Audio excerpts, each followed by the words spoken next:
안녕하세요. 정보가 세상을 바꾼다 인포뱅크입니다. 이번에 전해드릴 내용은 SK하이닉스 중국 업체와 우시의 반도체 단지 조성, 인텔 랜드 사업 합병 이론 낼까에 대해서 한번 알아보도록 하겠습니다. 여러분의 구독, 좋아요 한 번씩 눌러주시고 이야기를 시작을 해보도록 하겠습니다. 지금 SK하이닉스가 현재 전력난이 가장 심한 랴오닝성 다롄의 인텔 랜드 플래시 공장 인수가 10월 20일이면 1년이 됩니다. 딱 1년이 되는 거죠.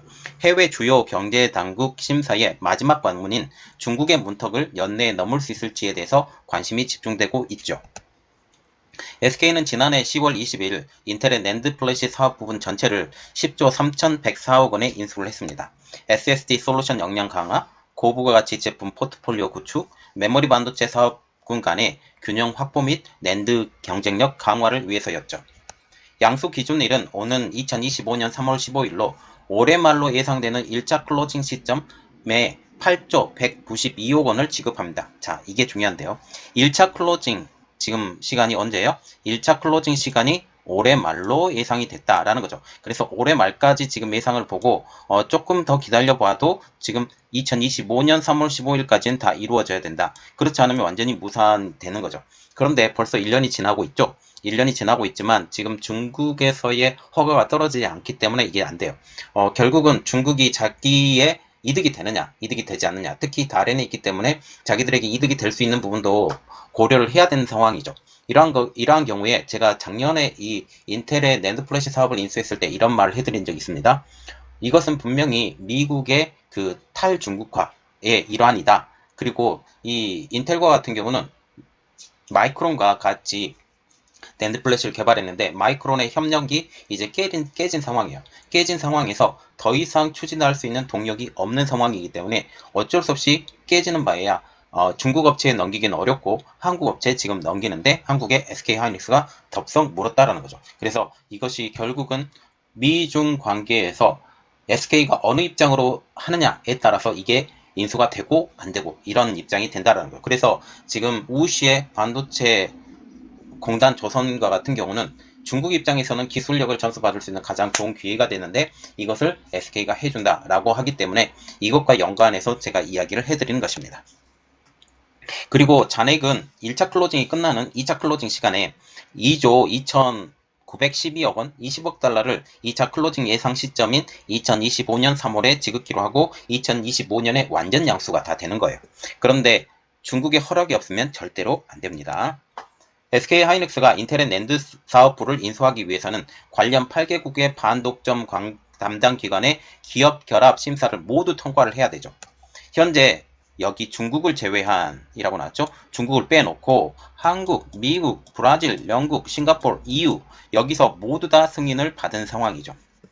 업계 관계자는 글로벌 시장 점유율이 높은 기업 간 인수 합병이 지금 시장에 미친 영향이 크다는 점에서 이해관계가 얽힌 주요 국가를 중심으로 기업 결합 승인을 받고 있다라고 설명을 하면서 특정 기업이 시장을 독점할 수 없도록 각 국가의 반독점 당국으로부터 허가를 받도록 한 것이라고 지금 설명을 하고 있습니다.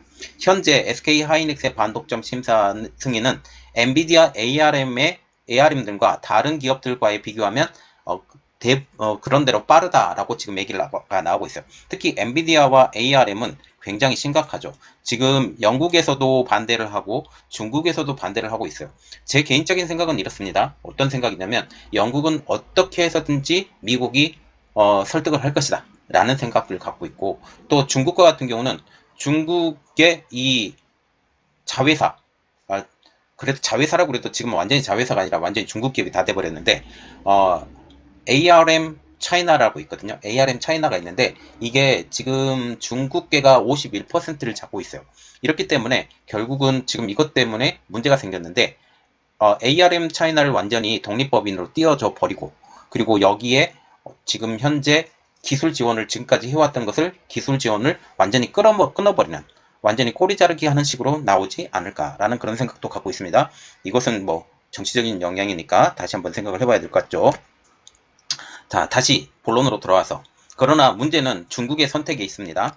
현재 중국은 반도체를 둘러싼 미중 갈등이 심하죠. 특히 중국 제조 2025 말하자면 메이드 인 차이나 2025 중에 가장 중요한 반도체 부분이 반도체 굴기라고 불리면서 미중 갈등이 가장 심했는데 그 갈등의 중심에 있던 그 회사가 화웨이입니다. 화웨이는 3번의 견제를 받고 지금 완전히 쓰러지기 일보 직전은 아니에요. 왜냐하면 중국이 계속 살리고 있기 때문에. 그리고 화웨이 페이까지 나왔어요. 이것도 제가 올려드릴게요. 화웨이 페이까지 나왔는데 이 화웨이 페이를 통해서 지금껏 지배력을 지니고 있었던 지금 위챗페이나 알리페이의 아성을 뛰어넘겠다라고 지금 보고 있다라는 거죠.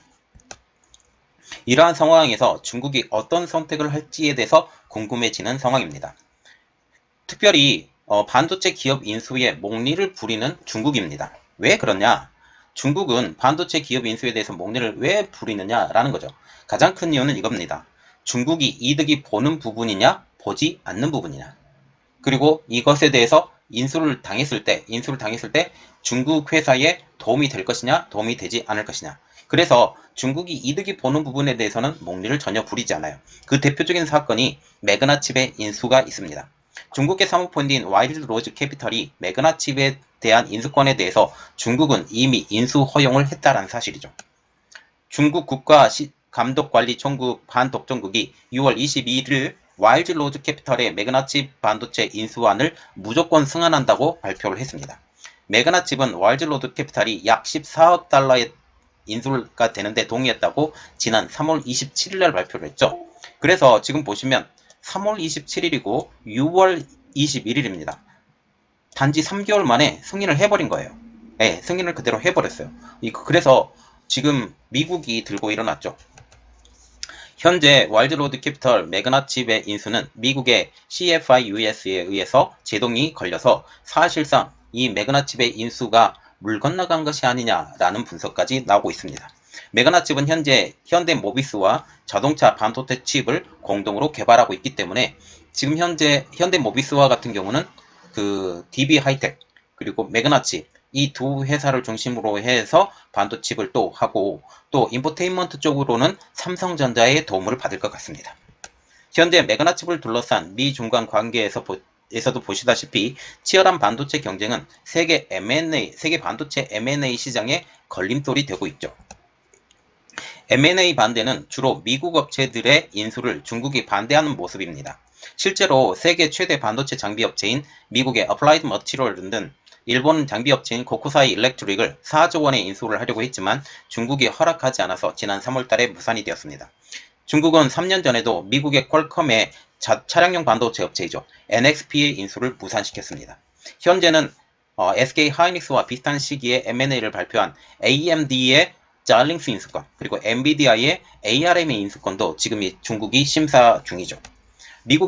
중국의 반도체 관련 M&A의 반독점 심사가 오래 걸리는 이유는 반도체 굴기를 선언한 중국이 각 사안에 따른 자국 반도체 산업에 미칠 영향을 따지려는 움직임 때문이라고 밝히고 있습니다. 다시 말하면 이 M&A를 통해서 중국 업체들이 하나라도 손해를 보면 안 해준다라는 것이죠. 그럼 SK 하이닉스의 인텔 랜드 사업부의 인수는 가능할까라는 거죠.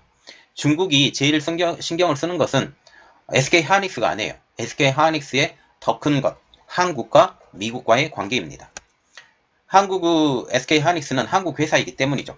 현재 중국은 한국이 한미 정상회담을 계기로 한국과 미국이 반도체 공급망 협력을 강화하고 있다라고 판단하고 있기 때문이죠. 특별히 삼성전자와 같은 경우도 미국에 진출을 하려고 하고 있고 여러 그 차량용 반도체라든지 아니면 배터리 사업이라든지 이런 쪽으로는 지금 하고 있고 그리고 6G에 대해서도 공동 개발하겠다라고 이런 말이 나오고 있기 때문이죠. 그래서 한국과 미국은 반도체 분야에서 뗄래야 뗄 수도 없는 이러한 상황이 된다라는 그런 것 때문에 지금 이런 관계를 생각을 한다면 중국이 거부할 수 있을 것이다 라고 보고 있죠. 이러한 이유로 중국이 이번 SK 하이닉스의 인텔 랜드 플래시 사업부의 인수에 대해서 목리를 부릴 수 있다는 소식까지 들려오고 있습니다.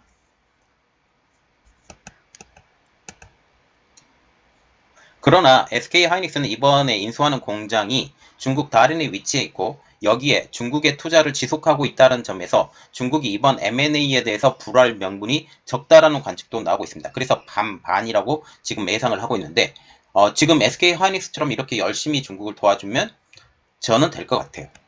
또한 M&A 불허의 명분인 경쟁 제한 측면에서도 현재 낸드플래시와 같은 경우 여러 개 회사로 난립되어 있는 상황에서 가격 인상 가능성이나 담합 등의 여지가 크지 않는 것도 지금 거부 의사를 밝히기 어려운 측면까지 있다는 겁니다. 업계 관계자도 낸드플래시와 SS 시장에서 SK하이닉스와 인텔의 단순 합계 점유율이 19% 정도로 높지 않다라고 하면서 삼성전자가 시장의 30% 이상을 점유하고 있어서 이번 합병이 반도체 시장의 경쟁을 제한할 우려가 적다라고까지 분석을 하고 있어요. 여기에 중국이 좋아할 만한 중국의 투자 소식도 들려오고 있죠. 중국 우시의 반도체 산업단지 건설입니다. 그래서 우리가 조금 더 봐야 될 것은 중국 우시의 산업단지 조성하는 SK 3,700억 공동 출자입니다. SK하이닉스는 중국 업체와 3,700억 원을 공동 출자를 통해서 중국의 반도체 산업단지를 조성합니다. 9일날 중국 장쑤성 우시 시정부의 홈페이지에 게재된 관영 매체 보도에 따르면 SK하이닉스와 중국 업체 신파그룹이 공동 출자해서 조성하는 우시 한중 직접회로 산업단지가 7일날 착공이 되었다고 합니다. 그래서 이미 첫 삽을 떴다라는 예정이죠. 총 20억 위안, 약 3,706억 원의 사업비가 투입되는 이번 프로젝트는 설계, 제조, 장비 등 모든 반도체 산업 체인을 포함하는 직접회로 중심지를 목표로 하고 있다고 매체는 전하고 있죠. 이번 사업은 SK하이닉스에 각종 세금과 보조금을 줘가면서 투자를 유치를 했다고 합니다. 중국 입장에서도 이번 투자 유치를 통해서 미국의 견제에 맞서서 반도체 자립을 꿈꾸는 반도체 굴기의 일환임이 틀림없다라는 거죠. 우시 당국은 산업단지가 들어설 시설 및 준공 시기 등 구체적 내용에 대해서는 별도로 언급하지 않은 상황입니다. 이미 SK하이닉스는 우시에 반도체 공장을 짓고 2006년부터 D램 공장을 세우고 생산하고 있으며 9,500억 원을 들여서 공장을 증설한 바가 있죠. 여기에 파운드리 산업까지 우시에 지금 이동을 하려고 준비를 하고 있는 입장입니다. 홍콩 매체인 사우스차이나 모닝포스트에 의하면 중국 정부가 자국 내에 선진적이고 자급자족할 수 있는 반도체 공급 체인을 추진하는 가운데 우시 당국이 SK하이닉스와 협력해 산업단지를 개발한다라고 지금 전하고 있죠. 다시 말하면 SK하이닉스가 중국의 지방정부라지만 정확하게 지방정부는 아니고 중앙정부하고 같이 이야기가 된 것 같아요. 중앙정부와 같이 반도체 서클 체인을 어느 정도 만든다. 그리고 기술도 이전해준다. 라고 지금 보이고 있다는 거죠. 이 가장 큰 배경은 뭐냐? 다른 것이 아니에요. 인텔의 낸드 플래시 사업의 인수가 저는 제 1번이라고 생각해요. 왜 이때 이런 일이 벌어졌을까? 라고 생각하면 아주 정확하죠.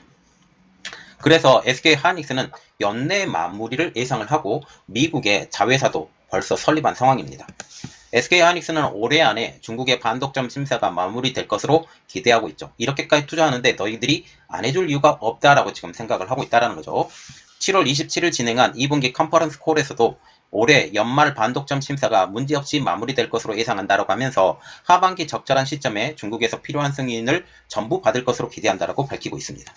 연내 통과에 대한 마스터 플랜도 진행 중인데요. 지난 3월달에 미국의 자회사 낸드 프로덕트 솔루션을 설립을 했습니다.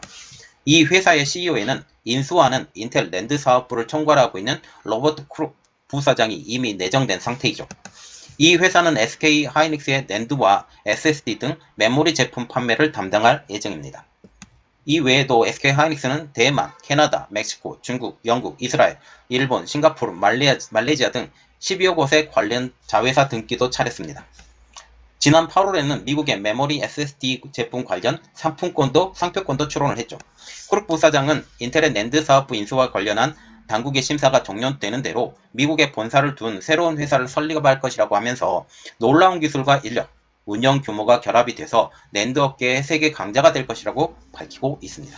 자, 지금 보시면 SK하이닉스가 우시의 반도체 시스템에 대해서 지금 조성하고 있는 이러한 것들도 다 제가 보기에는 이번 인텔의 낸드 플래시 사업의 인수와 연관이 되어 있다고 생각을 하거든요. 왜냐하면 중국에 잘 보여야 돼요. 지금껏 중국 때문에 인수가 안 되고 그대로 넘어간 가능성이 너무 많았는데 이번에 이것을 제대로 해보겠다라고 생각을 하는 것 같습니다. 그래서 결국은 지금 미국이 놔둔 것을 인수를 해서 더 키워보려고 노력하는 SK 하이닉스 될 것 같습니다. 이번 내용은 여기까지 하겠고요. 저희 내용이 여러분들에게 도움이 되셨다라고 생각을 하시면 구독과 좋아요 그리고 알람 설정까지 부탁드리겠습니다. 감사합니다.